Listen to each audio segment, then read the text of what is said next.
ما زلت في دفاتري قصيدة، وفي ظلال أعيني كشمعة جديدة، وفي ظلال أعيني كشمعة جديدة. ما زلت مثل وردة الربيع يا وحيدة. إريتريا يا جارة البحر ويا منارة الجنوب، إريتريا يا درة البحر ويا منارة الجنوب. بسم الله الرحمن الرحيم. الحمد لله رب العالمين، الصلاة والسلام الأتمان الأكملان على نبينا محمد وعلى آله وصحبه أجمعين. مشاهدي الأكارم، سلام الله عليكم ورحمته وبركاته. أهلا وسهلا ومرحبا بكم في حلقة جديدة من برنامجكم قضايا إريتريا. هذه الحلقة بعنوان التعصب بشتى أنواعه، بعنوان التعصب، سواء كان التعصب العقدي أو التعصب القبيلي أو التعصب المذهبي أو التعصب الحزبي أو التعصب الشخصي. هذه خمسة أنواع من أنواع التعصب مذمومة في كتاب الله وعلى لسان رسول الله صلى الله عليه وسلم. قال الله تعالى: قل يا أهل الكتاب لا تغلوا في دينكم غير الحق. قل يا أهل الكتاب لا تغلوا في دينكم غير الحق. هذا التعصب العقدي. والتعصب المذهبي قال فيه النبي صلى الله عليه وسلم: داعوها فإنها منتنة. التعصب الشخصي: لا تطروني كما أطرت النصارى عيسى بن مريم، ولكن قولوا عبد، ولكن قولوا عبد الله ورسوله، إنما أنا عبد فقولوا عبد الله ورسوله. وهناك التعصب المذهبي كما هو معلوم لدى كثير من المسلمين، مع الأسف يتعصبون لمذاهبهم ويعادون بعضهم بعضا ويجعلون الولاء في المذهب العقدي. وقد قال أئمتهم أصحاب هذه المذاهب، قالوا: لا تقلدني ولا تقلد مالكا ولا الشافعي، وخذ من حيث أخذوا الإمام أحمد. وهكذا روي مثل هذا عن الإمام الشافعي ومالك وأبي حنيفة. ومع الأسف أتباعهم يقلدونهم بعكس ما وجهوا إليه. ثم يأتي التعصب الحزبي.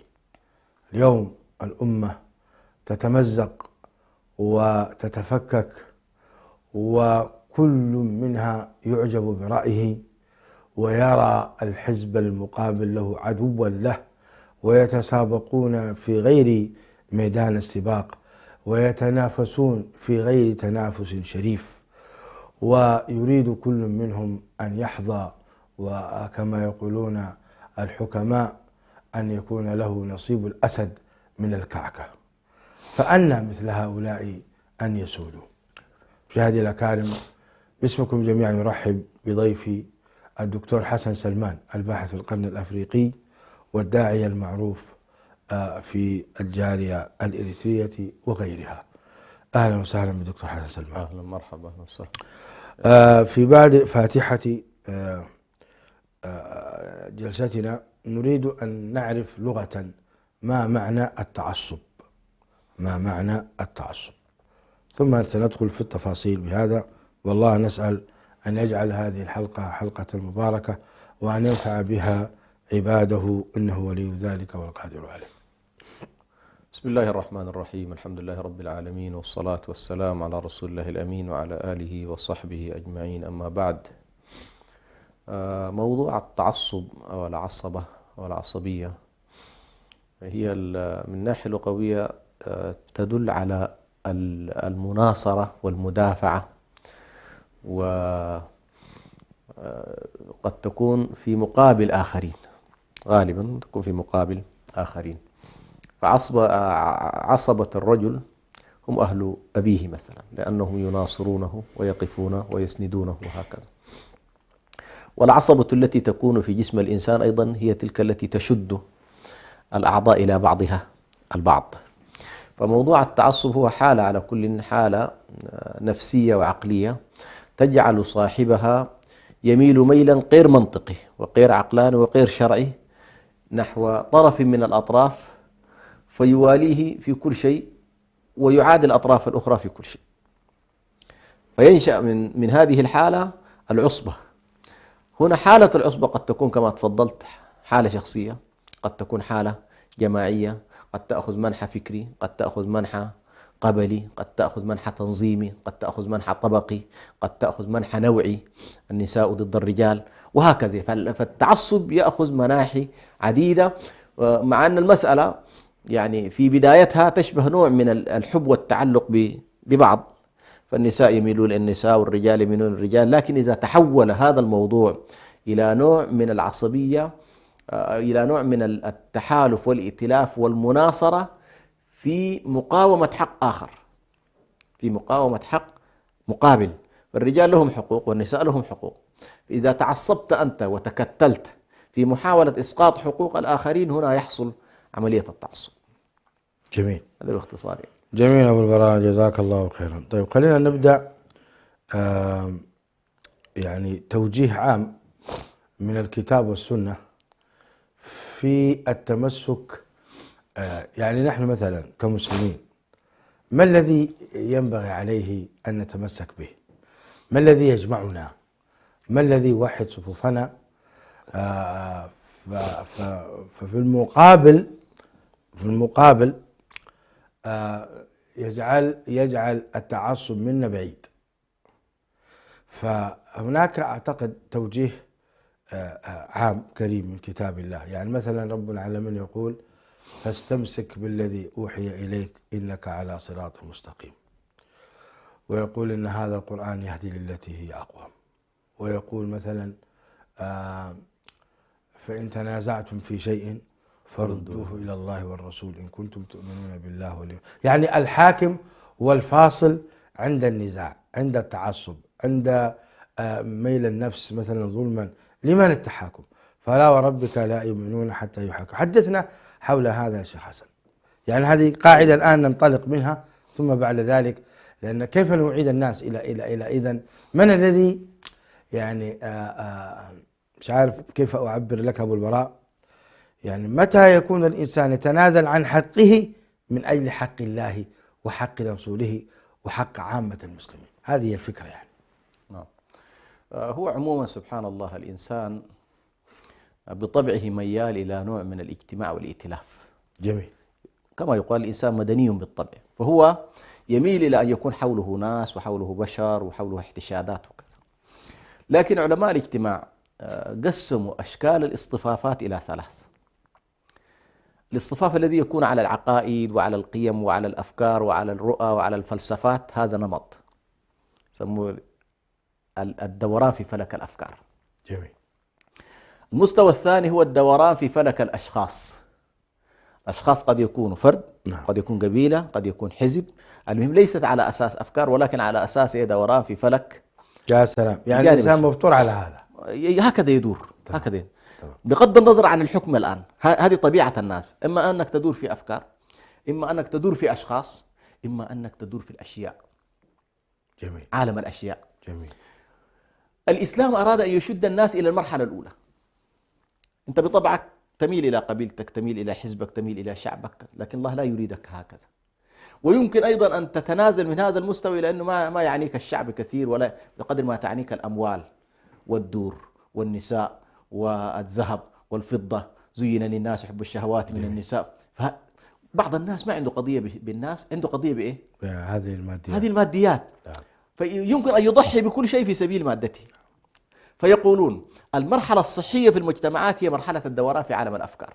نعم. مرحلة المرض هي الدوران في فلك الأشخاص. موت المجتمعات هو المرحلة التي يكون فيها الدوران في فلك الأشياء. جميل. يتحول- طب هذه يتحول- فطريا ثبتنا، نحن نريد القاعدة لن ننطلق منها. هذه دقيق الحق. بس ما تستعجل، لأنه الفكرة الأولى، فإذا اعتبرنا أن المرحلة الصحية هي مرحلة الدوران في فلك الأفكار، الإسلام أرادك أن تتجرد من كل عوالم الأشخاص وعوالم الأشياء لتجعلها دوران في فلك قيم عليا، وهو الله جل جلاله اللي سلام. هو الحق. جميل. قيمة الحق، أعظم قيمة الإسلام يشدك إليها هو أن تدور في فلك الحق. جميل. أعظم حق هو الله، أعظم حق، ذلك بأن الله هو الحق. نعم. ولذلك سبحان الله لما النبي صلى الله عليه وسلم سأل الصحابة رضوان الله عليهم ما أعظم شيء، هكذا قالوا الصلاة، قال جميل، قالوا الزكاة جيد، قال الحج كذا، الصوم، قال أن توالي في الله وتعادي في الله. يا سلام. فلما تصل إلى هذه المرحلة إنه والله يشدك الإسلام إلى إنه والله أنت ما عندك قضية بالأشخاص حتى ولو أقرب الناس إليك، يا أيها الذين آمنوا لا تتخذوا آباءكم وإخوانكم أولياء إن استحبوا الكفر على الإيمان. فتجعل دورانك في معنى إيه؟ معنى الإيمان.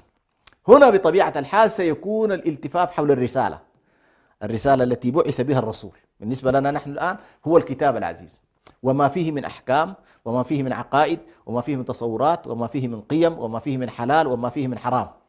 إذن يجب أن يكون تمسكك نعم. وتعصبك على هذا. هذا هو الولاء والبراء. نعم. فمن رأيته هنا لاحظ كيف أنت تقول والله أنا لست متعصب، بغض النظر أسود أحمر، من قبيلتك من غير قبيلتك، من شعبك من غير شعبك، رأيته في دائرة الإيمان تحبه، بس رأيته في دائرة الصلاة تحبه، نعم. رأيته في دائرة الخير تحبه، بغض النظر هل هو أسود ما أو يعنيك أحمر، هذه كلها، أو هو حر أو عبد، هذه سبحان جردك منها. أيوة، أو هو سيد أو مسود. وبالتالي لا يمكن أن بغض النظر عن هذه الأمور لا يمكن أن نصف الإسلام أبو بكر سيدنا أعتق سيدنا. نعم أعتق سيدنا، وهك سلمان منا، بلال منا. فالنبي صلى الله عليه وسلم أخرج الناس من هذه الدوائر الضيقة لأن تكون دائرتك إيه؟ عامة، دائرة عامة. يا سلام. وبالتالي سبحان الله أعظم ما يشد الناس ويخرجهم من دوائر العصبيات هو أن يدور مع الحق، أن يدور مع الحق. وبالتالي سبحان الله في هذه الدائرة لا يمكن أن نصف المسلمين القائمين على الحق أنهم والله أهل طائفية أو أهل عصبية. لماذا؟ لأن في دائرتهم إذا رأوا شخص خرج عن القيم التي جاءت بها الرسالة يتبرؤون منه، نعم. ولا يتعصبون له كونه من طائفتهم أو من أهل ملته. نعم. فلو رأوا مثلا في نصراني مظلوم والذي ظلمه هو إيه؟ مسلم. هو المسلم. أيوة. يقول لك والله قف مع النصراني وانصر إيه؟ نعم. أنصره حتى يأخذ حقه. لماذا؟ لأن الإسلام أرادك أن تدور مع الحق وليس مع الأشخاص. يا سلام. مثلا نموذج النبي صلى الله عليه في عهده عليه الصلاة والسلام، هنالك مجموعة من المسلمين تواطأت على يهودي،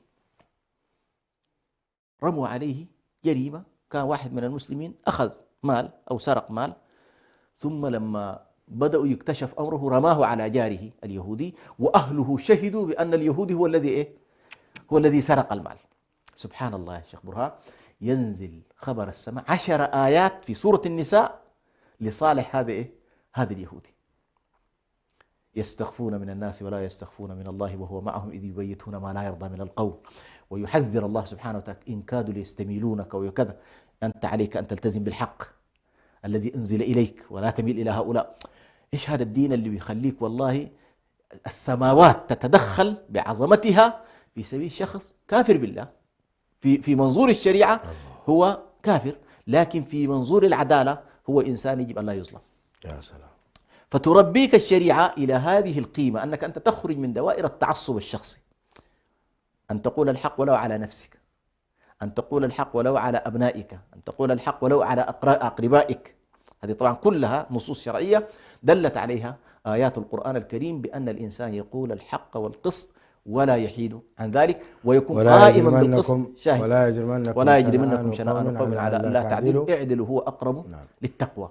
إذن هذه هي الصورة التي يريد الإسلام أن يخرج الناس إليها حتى يكونوا بعيدين من التعصب الشخصي، من التعصب الحزبي، من التعصب المذهبي، من التعصب. تدور مع النص الشرعي حيث دار، تدور مع قيم القرآن حيث دارت، تحب في الله تعادي في الله، فأنت أبعد الناس نسبا تجدهم أقرب إليك وأقرب إلى قلبك. لماذا؟ لأنهم يحبون الله والتزموا بأمر الله. وأقرب الناس إذا ابتعدوا عن الشريعة تجد أن أنت نفسك ليست معهم، تبغضهم ولا تحبهم. صحيح. نعم. طيب، جزاك الله خير شيخ حسن. يعني بيان بديع يجعلنا فعلا ننتبه إلى ما يتعلق بالفطرة التي فطر الناس تبارك وتعالى الله عز وجل عليها. خلينا نبدأ الآن نتحدث عن التعصب العقدي. التعصب العقدي يعني جاءت آيات في توجيه أهل الكتاب: قل يا أهل الكتاب تعالوا إلى كلمة سواء بيننا وبينكم ألا نعبد إلا الله ولا يتخذ بعضنا بعضا أربابا من دون الله، الآية. كما أن الله عز وجل قال: قل يا أهل الكتاب لا تغلوا في دينكم غير الحق ولا تقولوا على الله إلا الحق. فكذلك يعني آيات أخرى وأحاديث تبين يعني ضرورة عدم التعصب للآباء وللأجداد، كما قال ربنا عز وجل حينما حكاية عن كفار قريش قالوا وإذا قيل لهم آمنوا ما أنزل قالوا بل نتبع ما ألفينا عليه آباء ولو كان آباءهم لا يعقلون شيئا ولا يهتدون. هذا تعصب بلا شك عقدي للآباء، وإن كانوا على ضلالة وإن كانوا على فساد فإنهم تعصبوا فكان ما كان منهم. حدثنا حول هذا وعلق لنا جزاك الله خير، وأيضا بين لنا عاقبة هذا التعصب إلى أين أدى بكفار قريش وباليهود والنصارى. أحسنت. سبحان الله، موضوع الأديان دائما سبحان الله يصعب حسمها من خلال الآراء الشخصية والمواقف الشخصية، ولذلك الله سبحانه وتعالى جعل موضوع حسمها إليه جل جلاله. نعم. في الدنيا والآخرة. في الآخرة هو الذي يفصل بين أهل الأديان، كما جاء في آية الحج: الذين آمنوا والذين هادوا والنصارى والذين أشركوا، هؤلاء الله يفصل بينهم. فالفصل في أهل الأديان إلى الله. نعم. طيب، لما كان الفصل في الآخرة إلى الله سبحانه وتعالى لم يترك أمر حسم الأديان والخلافات الدينية لنزاعاتنا نحن. نعم. فأنت تقول والله أنا على الحق وأنا أقول أنا على الحق. إيش المعيار الذي نحتكم إليه؟ القرآن الكريم قال لك والله يا أخي مواضيع الأديان تعود إلى الله. فالله سبحانه وتعالى هو الذي كان الناس أمة واحدة فبعث الله النبيين مبشرين ومنذرين ليقوم وأنزل معه الكتاب بالحق ليقوم الناس بالقسط. ليقوم الناس بالقسط.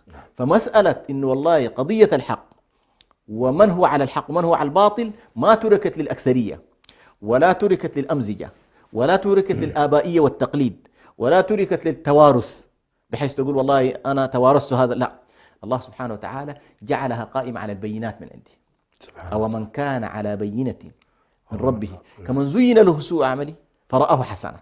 ففرق كبير جدا بين قضايا التزيين أيا كان، التزيين الشخصي، التزيين النفسي، التزيين العقلي، التزيين الشيطاني، وبين أن يكون عندك بينة من الله. لكن أنا أتعثم هذا بيان جميل الذي أنا أتحدث عنه بعد أن بينت لهم الحجة. نعم. يعني أهل الكتاب بينت لهم الحجة، والمشركين أيضا بينت لهم الحجة، فإنهم لا يكذبونك ولكن الظالمين بآيات الله يجحدون. نعم. لو تحدثنا حول هذا شيخ حسن. نعم. يعني هي القضية بعد أن ظهر العلم كما يعبر القرآن، فاختلفوا من بعد ما جاءتهم جاءهم العلم بغيا بينهم. الذي يمنع أهل الأديان من الخروج من دوائر التقليد ودوائر التعصب ودوائر الاتباع للباطل والأوهام هو البغي والعدوان. نعم، سبحان الله. البغي والعدوان. نعم. وأحيانا للكبر والحسد. وأحيانا الحسد. إما أنه يكون حسدا. نعم. وإنه بغيا وعدوانا. نعم. وإما تعصبا. سبحان الله. وإما جهلا. كل هذه تجعلهم لكن سبحان الله الخطورة، القرآن يبين لنا أن تبين لهم الحق. أيوة. حيكون الحق واستبان خلاص ووضحت هذا هو الصورة. هنا. فيبقى هنا بعد لا نستطيع أن نقول في جهل لهم الحق. يعني مثلا كم من آيات من بعد ما أبو جهل مثلا، أبو جهل كان يأتي تخفيا ليلا ويستمع إلى القرآن. فيوم من الأيام وجده واحد من زملاء ورفقاء قالوا ماذا تفعل؟ قال أو تستمع؟ قال استمع. قال طيب أنت معناها في قلبك الصورة واضحة إنه محمد على حق. قال أنا أعرف. طيب ما يمنعك؟ قال والله لقد كنا وبنو عبد مناف أو بني هاشم كنا أطعموا فأطعمنا وسقوا فسقينا وقاموا بالحجابة فقمنا، حتى إذا كنا كفرسي رهان مثل الحصانين اللي خلاص يعني ما قادر واحد يسبق الآخر، قالوا منا نبي، فمن أين لنا أن نأتي بالنبي؟ الله، لاحظ، فسبحان الله هنا حسدا من عند أنفسهم. أيضا الاستعلاء، قريش مثلا لما رأت أن القرآن نزل على النبي صلى الله عليه وسلم قالوا والله يا أخي لا يمكن القرآن ينزل على شخص مثل النبي، لولا أنه أنزل على رجل من القريتين عظيم. فإذا الحالة الطبقية منعتهم أيضا من الاستجابة إلى إيه؟ إلى اتباع الحق. أيضا بعضهم يرون بأن والله كيف نلتقي ونحن علية القوم مع بسطاء الناس بادي الرأي، الناس العاديين كبلال وعمار، فيقولون والله يا أخي أنت إذا أردت أن نستجيب للحق أطرد هؤلاء. الله يقول له واصبر نفسك مع الذين يدعون ربهم بالغداة والعشي يريدون وجهه ولا تعد عيناك عنهم تريد زينة الحياة. فالعوامل حقيقة التي تمنع الناس من اتباع الدين الحق قد تكون تكبرا، قد يكون حسدا، قد يكون بغيا، قد يكون عدوانا، قد يكون شعورا بأن والله فيها فضل لآخرين، أم يحسدون الناس على ما آتاهم الله من فضله. فهذه موانع تجعل الناس بأنه رغم وضوح الصورة أنه لا. ومن الناس من إنه والله يقول لك لا أريد يعني الآية ود كثير من أهل الكتاب لو يردونكم من بعد إيمانكم كفارا حسدا من عند أنفسهم بعد ما تبين لهم الحق فاعفوا واصفحوا حتى يأتي الله بأمره. فهي هنا يثبت أنه بين لهم الحق، وما كان الله حتى يبين لهم ما يتقون، وما كان الله ليهلك ما كان الله ليذر المؤمنين على ما أنتم عليه. فالله سبحانه وتعالى لا يهلك الناس ولا يؤاخذهم ولا يعذبهم إلا بعد أن تستبين لهم تستبين لهم الحجة وتتضح لهم المحجة ويتضح الطريق، ويبقى المانع بعد ذلك هو الهوى، والمانع هو التعصب، والمانع هو الكبر، والمانع هو أمراض النفوس، ولكن ليست عدم وضوح الصورة والعياذ بالله. ولذلك مشاهدينا الكرام تبين لنا من خلال ما طرحه وبينه دكتور حسن سلمان أن التعصب العقدي يؤدي بالإنسان إلى الكفر والخروج من الإسلام، وأيضا يؤدي به إلى العذاب الأبدي بسبب إما حسد وإما استعلاء وإما كبر. هذه هي تدور حول هذه الأمور. أما فيما يتعلق بالجهل فإن غالب الإنسان إذا علم وكان قلبه سليما من هذه الأمراض فإنه يقبل الحق كما قال تعالى ذلك بأن منهم قسيسين ورهبان وأنهم لا يستكبرون. مشاهدينا الأكارم فاصل ثم نواصل هذا الحديث الماتع مع شيخنا الدكتور حسن سلمان. إريتريا يا درة البحر ويا منارة الجنوب.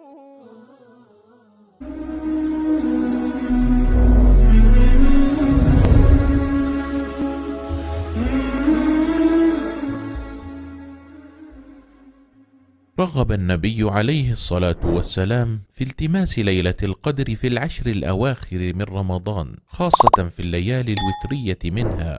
عن ابن عباس رضي الله عنهما أن النبي صلى الله عليه وسلم قال: التمسوها في العشر الأواخر من رمضان ليلة القدر، في 9 تبقى، في 7 تبقى، في 5 تبقى.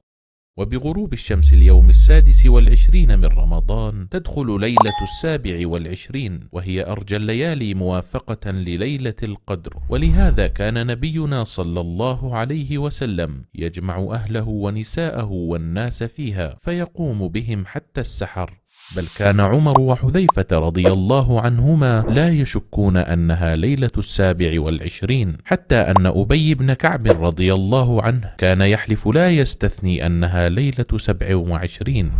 فعلى المسلم أن يجتهد في العشر الأواخر من رمضان، وأن يكون في ليلة 27 أشد اجتهادا. وكذا من قصر فيما سبق من الليالي، فهذه الليلة المباركة فرصة ليتدارك ما فاته. عسى الله بواسع رحمته أن يوفقه لليلة هي خير من 1000 شهر. بسم الله الرحمن الرحيم. إنا أنزلناه في ليلة القدر وما أدراك ما ليلة القدر ليلة القدر خير من 1000 شهر تنزل الملائكة والروح فيها بإذن ربهم من كل أمر سلام هي حتى مطلع الفجر.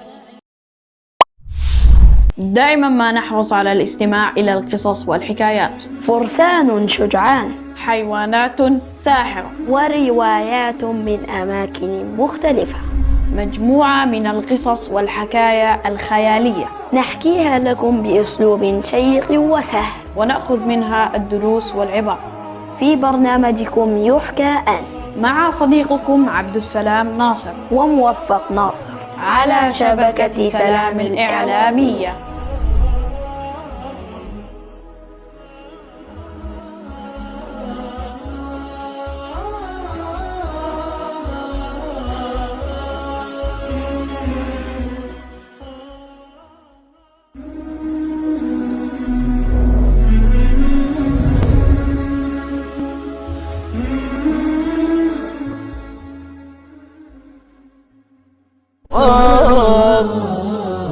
إريتريا يا درة البحر ويا منارة الجنوب.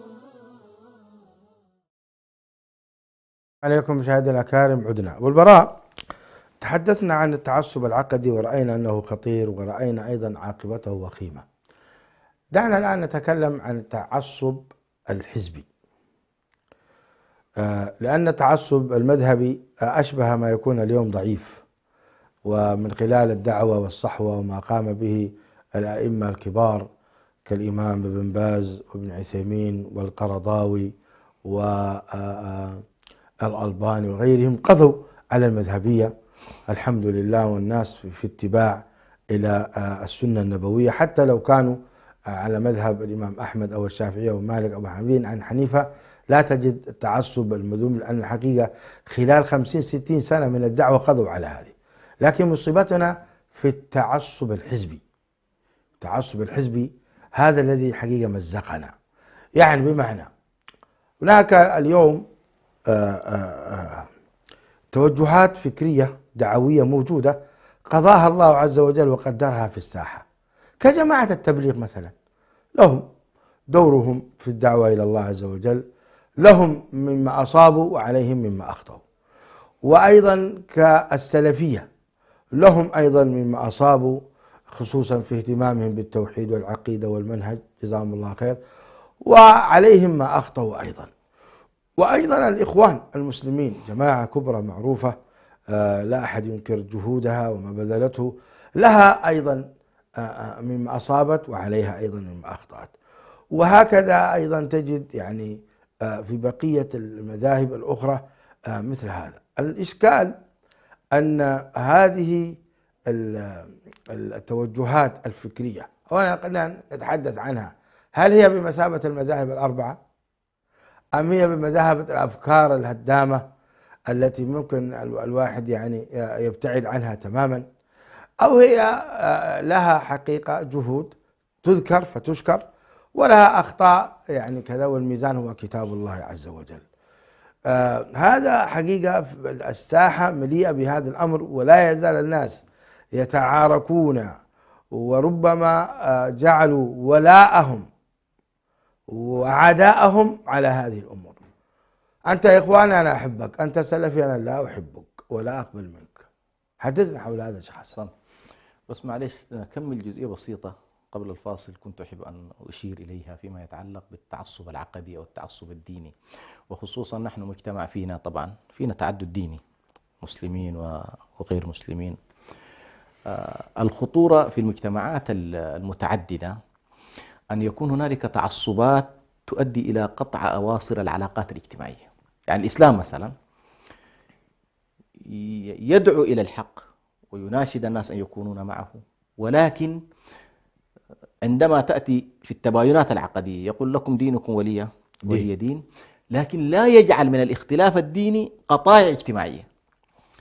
فيمكن للناس أن يتعاملون في التجارة، في البيع، في الشراء، في الكراء، في الإيجارات، في التواصل الاجتماعي، في يتزاورون إذا كانوا مرضى، فلا يجعل من الجانب العقدي قطيعة شنو؟ قطيعة اجتماعية وقطيعة سياسية. الخطورة إنه والله الحالة الدينية عندما تتحول إلى قطائع دينية وقطائع في السياسة، هنا تتحول إلى طائفية. طيب ما المقصود يا شيخ حسن بقوله تعالى يا أيها الذين آمنوا لا تتخذوا اليهود والنصارى أولياء بعضهم أولياء وبعض من يتولهم منكم فإنه منهم؟ ما معنى هذا؟ نعم. إذا كنت أنت تقول أنا تعايش بالسلم، نعم. بيعوا بعضكم لبعض، أيضا يكون بينكم احترام وتقدير وكذا. طيب القرآن يقول لنا هكذا، فما أين الجامع؟ الجامع أحسنت. الجامع طبعا هنا الولاء إذا ما فهمناه بشكل صحيح يؤدي بين إشكالات. الولاء بمعنى النصرة، بمعنى النصرة. فإذا كان هنالك من يواليهم وينصرهم ويعينهم على ما هم فيه من الباطل، فإن هذا هو الولاء الذي ربما أحيانا ضد المسلمين. ضد المسلمين. نعم.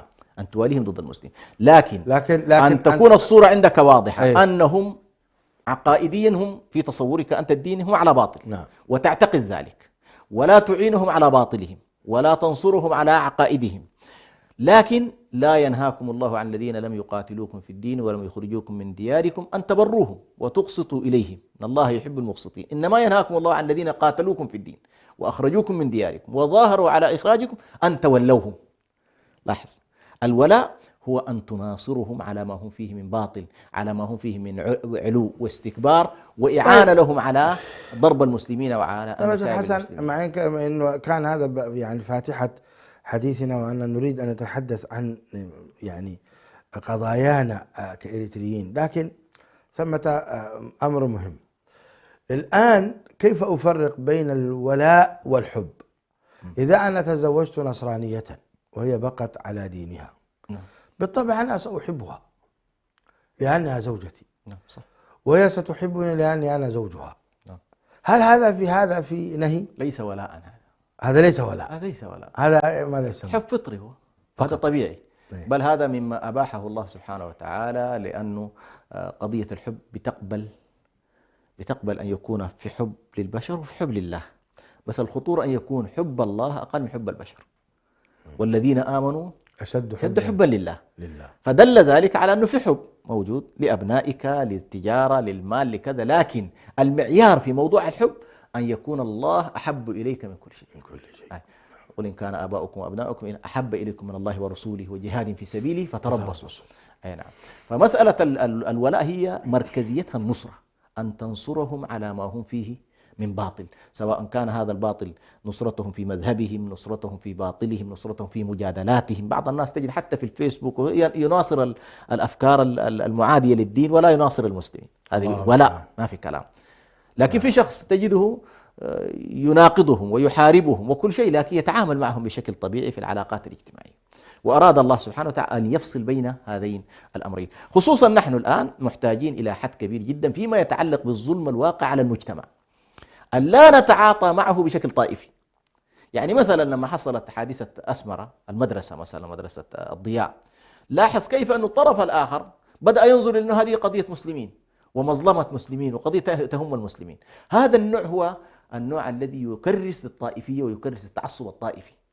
لكن أنه والله إذا ظلم النصراني أنت تقف معه وتعينه حتى ترفع مظلمته، ويفترض الطرف الآخر أيضا إذا ظلم المسلم يقفون معه ويسندونه ويرفعون الظلم. هذا التعاون هو الذي يدخل تحت قوله وتعاونوا على البر والتقوى ولا تعاونوا على الإثم والعدوان كقاعدة عامة. بالنسبة لموضوع التعصب الحزبي والتعصب الجماعاتي إن صح التعبير، هنا يمكن أن يكون في إطار الدائرة الإسلامية ويمكن أن يكون في الدائرة الوطنية. في إطار الدائرة الوطنية عند الأحزاب الوطنية كل حزب بما لديهم فرحون. الجبهة الشعبية فرحانة بتكويناتها، جبهة التحرير فرحانة بتكويناتها، الحركات الإسلامية الحزبية، كل إنسان على كل له حزبه، وهو يعني يناصر هذا الحزب أحيانا في الحق والباطل، وقد تقع أحيانا حتى مقاتل وحروب كما حصل في فترة حرب التحرير. كيف أن الدماء التي سالت بين الأريتريين نتيجة لهذا النوع من الظلم والعدوان وإرادة العلو وإرادة التفرد، وبحجة أن الساحة لا تحتمل إلا تنظيم واحد وهكذا. فهذا الجانب موجود لكن ليس هو الذي يعنينا الآن. التعصب قد يكون تعصب على أساس أحزاب سياسية، نعم. وقد يكون كما تفضلت على أساس أحزاب إسلامية ودينية، وكلها تعمل في الدائرة. هذيك تفكك البنية الوطنية إذا لم تعمل على ضبط حالة التعاون فيما بينها والمشتركات الجامعة، قد تؤدي إلى احتراب داخلي وتؤدي إلى تفكك المجتمع على المستوى الوطني. في إطار البيت المسلم أيضا التعصب الجماعاتي، التبليغ يتعصب للتبليغ كما تفضلت، الإخواني يتعصب للإخوان، السلفيين يتعصب للسلفي، الصوفي يتعصب للصوفية حقه. هنا تأتي التفكك الداخلي، وللأسف الشديد حذر الله سبحانه وتعالى من التفرق في الدين. التفرق في الدين، التفرق في أصوله، التفرق في فروعه الجامعة. فالله سبحانه وتعالى جعل شرع لكم من الدين ما وصى به نوحا. حتى على مستوى التاريخ البشري جعل لنا مشتركات مع أمة الإسلام عبر تاريخه. يا سلام. فكيف بأمة الإسلام التي بعث إليها النبي صلى الله عليه وسلم؟ الصورة الصحيحة أن ننظر إلى هذه الجماعات بأنها والله جماعات تعمل للإسلام، فإن أحسنت أناصرها، وإن أساءت أناصحها، وإن رأيتها حادت عن الطريق أيضا أقاومها، حتى لا تتحول أيضا إلى نوع من التعاون على الظلم والتعاون على الإثم والتعاون على العدوان. لكن للأسف الشديد كما يقول شيخ الإسلام ابن تيمية: من نصب جماعة أو نصب طائفة أو نصب فكرة أو نصب زعيم فصار عليه يوالي وعليه يعادي.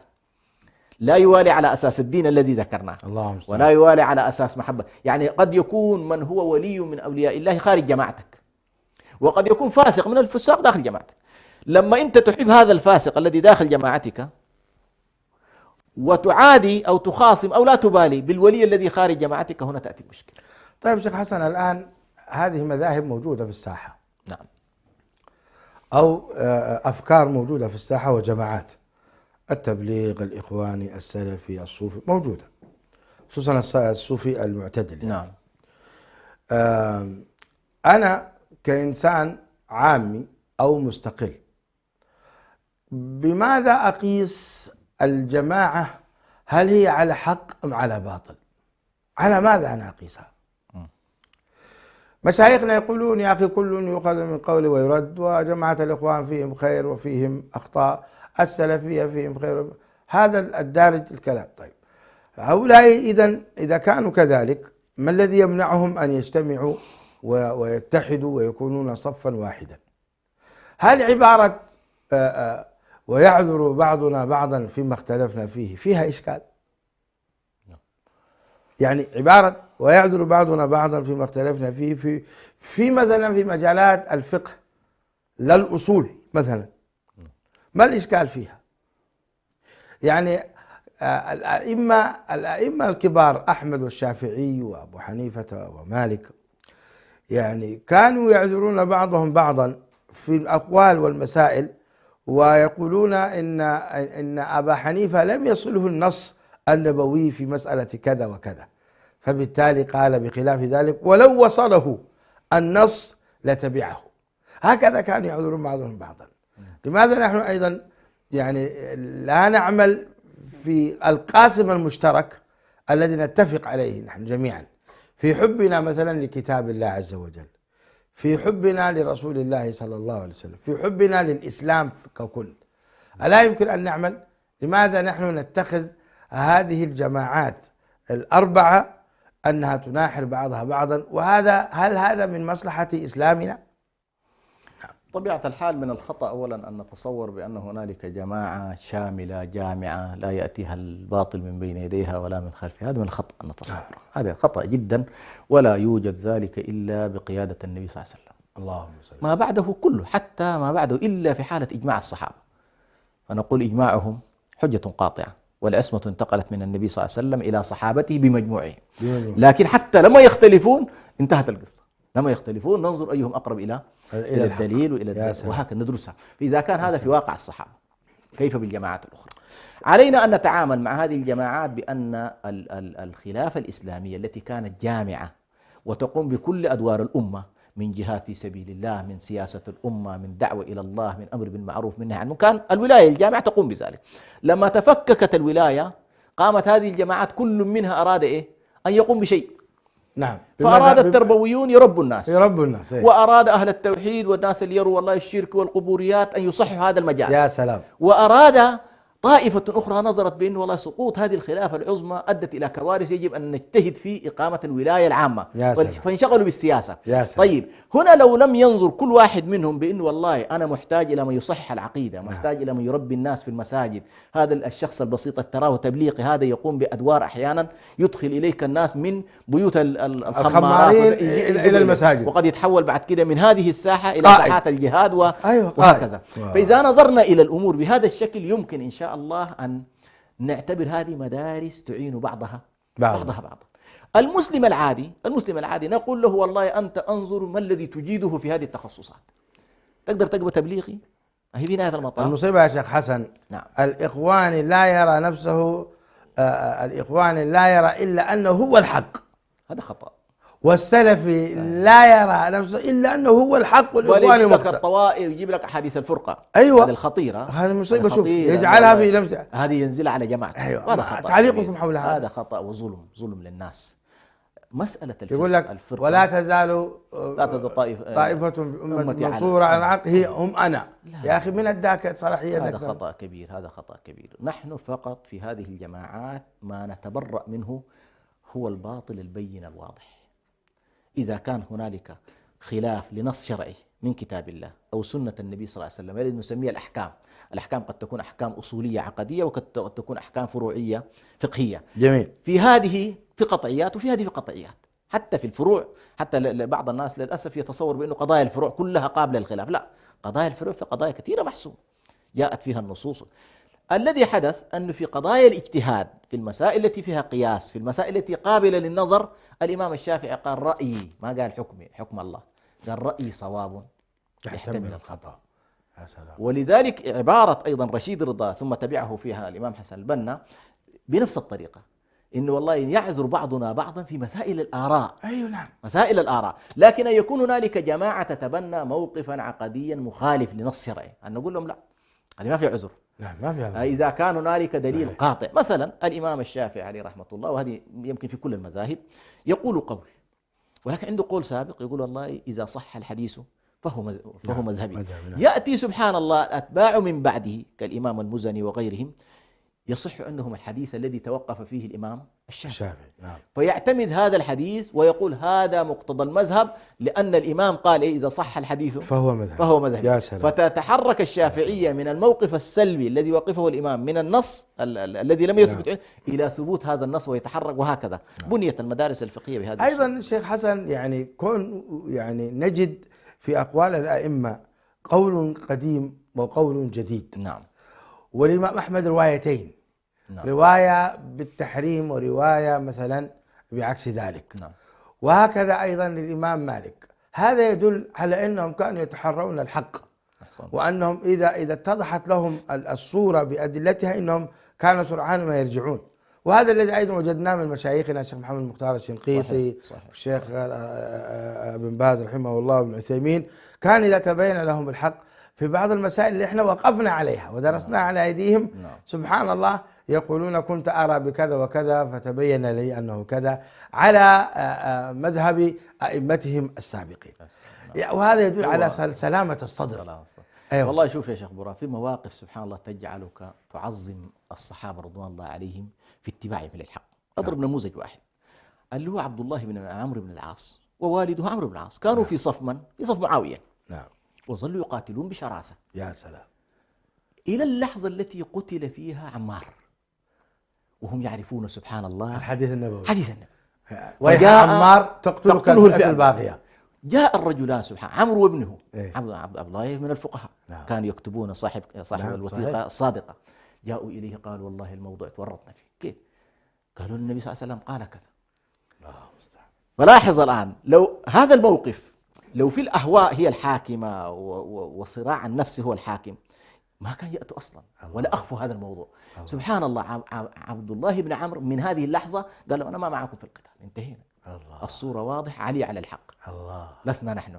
فشوف هذه الصورة سبحان الله. كذلك أحسن جزاك الله شيخ حسن، كذلك يعني ذكرتنا بموقف الزبير بن العوام. الزبير بن العوام لما قال النبي صلى الله عليه وسلم تقاتله يعني علي بن أبي طالب وأنت له ظالم. وأنت له ظالم. ونسي الزبير بن العوام هذا الحديث العظيم وذكره علي بن أبي طالب في تلك المعركة. سبحان الله. قال تذكر النبي صلى الله عليه وسلم قال فيك تقاتله وأنت له ظالم. في حينها الزبير بن العوام توقف عن القتال. حتى عائشة تنبح فيها كلاب. نعم. هذه كلها سبحان الله الصحابة كانت تنكشف عندهم. هذه الأحاديث سبحان الله أوجدت هزة ضخمة في جيش معاوية. تصور قال إيه النبي صلى الله عليه وسلم قال كذا، إذا نحن كنا مخطئين. هذا طبعا ترجح كفة أن الذين كانوا يقاتلون شوف عودتهم إلى كتاب الله هذه وإلى سنة رسول الله، ما أحوجنا أن نعود إلى كتاب الله. فنحن في هذه يعني شوف الصحابة معنا الصحابة اعتراهم مع ترانا صح من الخلافات ومن كذا. أنا إخواني أرى أني على الحق. نعم. لكن إذا وجدت النص يجب علي أن أعود. نعم صحيح. وأنا سلفي وجدت نفسي كذا أرى أني على الحق، ووجدت أن النص خلافا لما أرى يجب علي أن أعود. كما عاد الزبير بن العوام وعاد عمرو بن العاص وعادوا إلى الصواب.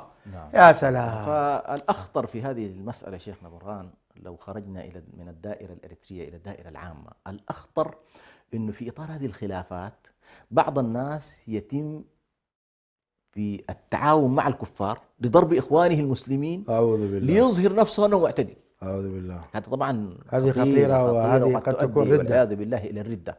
فنحن أنت اختلف داخل البيت المسلم، يكون لك جماعتك كذا، لكن إياك أن تتصور بأنه هذا يعطيك الحق في أن تتحالف مع الكفار، توالي الكفار، تناصر الكفار، ترفع التقارير من المسلمين للكفار، مصيبة. تمكنهم من عورات المسلمين. هذه كلها ليست مما يعني يدخل يبتغون عندهم العز is